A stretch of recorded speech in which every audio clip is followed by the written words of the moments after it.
Ranger Ron here. We're on a mission this morning. We got the Ranger Ron mobile.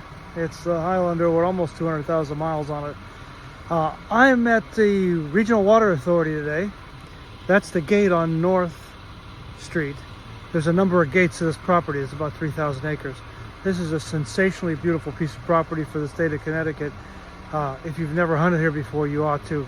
It's almost like being in Vermont or Maine or New Hampshire at times.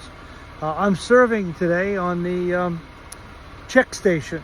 And when you serve on a check station, I'll be working from 9 to 3, which means I won't be out hunting today, but that's okay, because I'll be automatically guaranteed to get in this hunt again next year. You guys ought to consider this, boomers.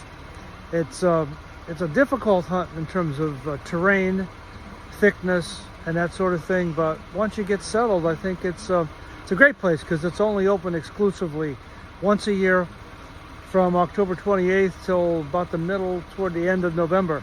Exclusively archery only, no muzzleloader, no shotgun. The only other activities allowed in the place are hiking, bird watching, and commercial wood cutting. You can pay to get a permit and do wood cutting. All right, folks, that's it for now. Bye. Ranger Ron here. This is the last day of the Regional Water Authority hunt.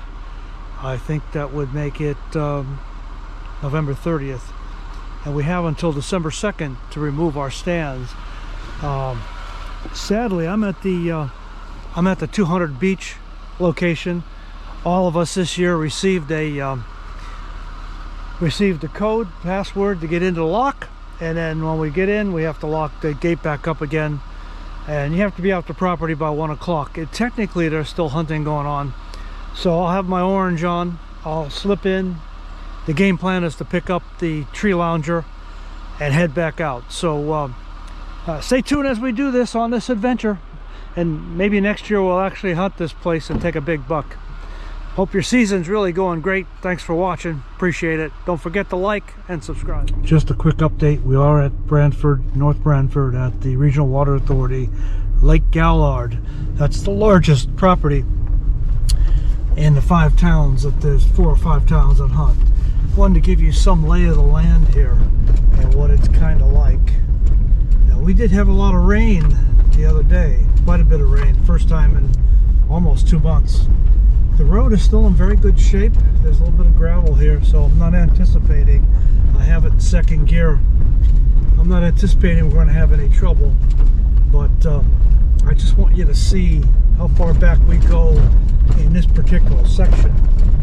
Got quite a ways to go yet. We're going to go through some pretty rugged areas, down over a couple brooks, a couple tiny little what used to be creeks, and you just have to slow down a little bit, particularly if you're carrying the deer carrier on the back, which I've removed since we're not hunting today.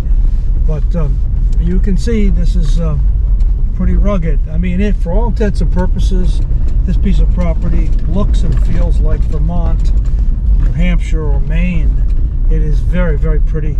I am sad to report that we didn't hunt it this year, but there's always next year. I did volunteer for the check station, so I will automatically be in for next year's hunt.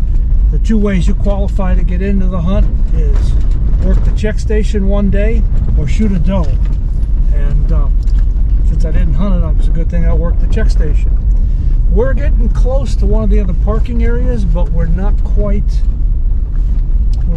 where we need to be. I never realized that culvert was that big. Wow, that's a huge culvert. So they give you signs here to say additional parking area.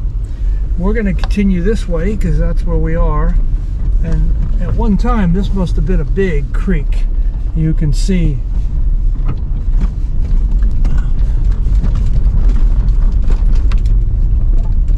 All right, I want to shut this off for now and focus on my driving.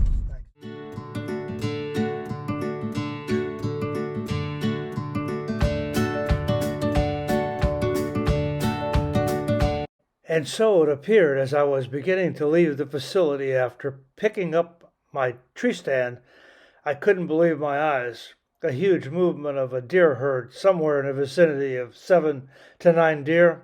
I apologize for the shaky video, but of course I was in my car trying desperately to hold the camera still. while I photographed this epic scene.